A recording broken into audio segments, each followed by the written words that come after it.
সুপ্রিয় দর্শকবৃন্দ, আসসালামু আলাইকুম রহমতুল্লাহি ওয়া বারাকাতুহু। তৃতীয় শুভেচ্ছা নেবেন, আশা করি সকলেই ভালো আছেন। বিএনপি নেতৃত্বাধীন জোট সংখ্যাগরিষ্ঠ আসনে জয় পেয়ে তারা সরকার গঠন করতে যাচ্ছে।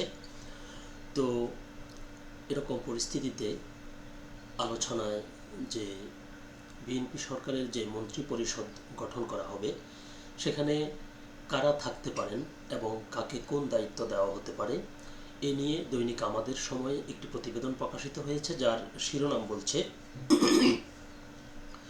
মির্জা ফখরুল থেকে রেজা কিবরিয়া নতুন মন্ত্রিসভায় যাদের নাম শোনা যাচ্ছে।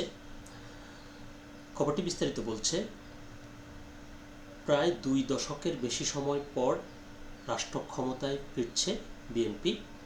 নির্বাচন কমিশন ঘোষিত 297 আসনের আনুষ্ঠানিক ফলাফলে বিএনপি ও তার মিত্ররা মোট 212টি আসনে জয় পেয়েছে।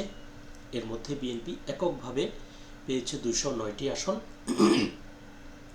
সংখ্যাগরিষ্ঠ আসনে বিজয়ের মধ্য দিয়ে বিএনপির চেয়ারম্যান তারেক রহমান দেশের পরবর্তী প্রধানমন্ত্রী হতে যাচ্ছেন। দলীয়ভাবে আগেই এমন ঘোষণা দেওয়া হয়েছিল। তিনি ঢাকা 17 ও বগুড়া 6 এই 2 আসন থেকেই নির্বাচন করে জয়ী হন। বৃহস্পতিবার 12 ফেব্রুয়ারি জাতীয় সংসদের 300 আসনের মধ্যে 299টিতে ভোট গ্রহণ অনুষ্ঠিত হয়। শেরপুর 3 আসনে জামায়াত প্রার্থীর মৃত্যুর কারণে সেখানে ভোট স্থগিত করা হয়েছে। এছাড়া চট্টগ্রাম 2 ও চট্টগ্রাম 4 আসনের ফলাফল এখনও ঘোষণা করা হয়নি। নির্বাচনের ফল প্রকাশের পরপরই নতুন সরকারের সম্ভাব্য মন্ত্রিসভা নিয়ে রাজনৈতিক অঙ্গনে আলোচনা শুরু হয়েছে। দলীয় সূত্র ও রাজনৈতিক বিশ্লেষকদের মতে অভিজ্ঞতা, গ্রহণযোগ্যতা ও ভারসাম্যের সমন্বয়ে একটি শক্তিশালী মন্ত্রিসভা গঠনের দিকে এগুতে পারে বিএনপি। আলোচনায় উঠে আসা সম্ভাব্য নামগুলোর মধ্যে স্থানীয় সরকার, পল্লী উন্নয়ন ও সমবায় মন্ত্রণালয়ে দলের মহাসচিব মির্জা ফখরুল ইসলাম আলমগীরের নাম রয়েছে।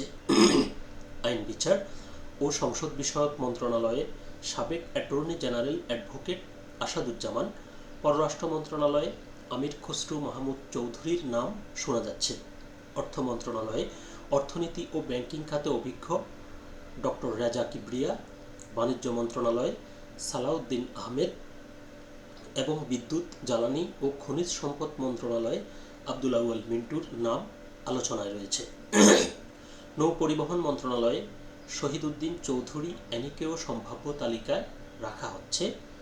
নিরাপত্তা ও প্রশাসনিক শৃঙ্খলা রক্ষায় স্বরাষ্ট্র মন্ত্রণালয়ে সাবেক সেনা কর্মকর্তা মেজর অবসরপ্রাপ্ত হাফিজ, শিক্ষা মন্ত্রণালয়ে এহসানুল হক মিলন, সংস্কৃতি মন্ত্রণালয়ে শামা ওবায়েদ এবং স্বাস্থ্য ও পরিবার কল্যাণ মন্ত্রণালয়ে ডাক্তার জেড.এম. জাহিদ হাসানের নাম আলোচনায় রয়েছে। তথ্য ও সম্প্রচার মন্ত্রণালয়ে সেলিমা রহমান অথবা টেকনোক্রেট হিসেবে রুহুল কবির রিজভী, যুব ও ক্রীড়া মন্ত্রণালয়ে বরকতুল্লাহ বুলু আলিয়াসগল লবি অথবা সুলতান সালাউদ্দিন টুকুর যে কোনো একজন দায়িত্ব পেতে পারেন বলে ধারণা করা হচ্ছে। এছাড়া গৃহায়ন ও গণপূর্ত মন্ত্রণালয়ে মির্জা আব্বাস, শিল্প মন্ত্রণালয়ে ডক্টর খন্দকার মোশাররফ হোসেন, কৃষি মন্ত্রণালয়ে আন্দালিব রহমান পার্থ, মহিলা ও শিশু বিষয়ক মন্ত্রণালয়ে তাহমিনা রুশদি অর্থাৎ তিনি মরহুম ইলিয়াস আলীর স্ত্রী, শ্রম ও কর্মসংস্থান মন্ত্রণালয়ে আমানুল্লাহ আমান, ধর্ম মন্ত্রণালয়ে শাহ মোফাজ্জল হুসাইন কায়কোবাদ, মুক্তিযুদ্ধ বিষয়ক মন্ত্রণালয়ে অ্যাডভোকেট ফজলুর রহমান এবং সড়ক পরিবহন ও সেতু মন্ত্রণালয়ে ইকবাল হাসান মাহমুদ টুকুর নাম সম্ভাব্য তালিকায় রয়েছে। নতুন সরকারের আনুষ্ঠানিক ঘোষণা ও মন্ত্রিসভা গঠনকে ঘিরে এখন রাজনৈতিক অঙ্গনে ব্যাপক কৌতূহল ও আলোচনা চলছে। তো এখানে যে নাম এবং মন্ত্রণালয়ের অর্থাৎ ব্যক্তির নাম এবং মন্ত্রণালয়ের নাম বলা হয়েছে, এটি হচ্ছে একটি সম্ভাব্য রাজনৈতিক বিশ্লেষক এবং দলীয় সূত্র মারফত এগুলো একেবারে নিশ্চিত নয়, মানে এগুলো সম্ভাব্য, যেহেতু তারেক রহমান দলের চেয়ারম্যান হিসেবে তিনি নিজেই এটি হয়তো আরও দলের মহাসচিব রয়েছে কিংবা অন্যান্য যারা দলের নীতি নির্ধারণী গুরুত্বপূর্ণ পর্যায়ে রয়েছে তাদের সাথে আরও তিনি হয়তো পরামর্শ করে এখানে নামগুলো যেভাবে উঠে এসেছে সেভাবে থাকতে পারে, হয়তোবা এখান থেকে কিছু নাম বাদ গিয়ে অন্য নামও এখানে আসতে পারে।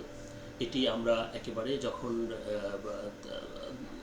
বিএনপির দলীয় সূত্র থেকে যখন তারেক রহমান নিজেই সেটি চূড়ান্ত করবেন এবং সেটি সংবাদ মাধ্যমে প্রকাশিত হবে, তখন হয়তো আমরা একেবারে পুরোপুরি নিশ্চিত হতে পারবো যে মন্ত্রিপরিষদে কারা থাকছেন। তো সকলে ভালো থাকবেন, সুস্থ থাকবেন, আল্লাহ হাফেজ।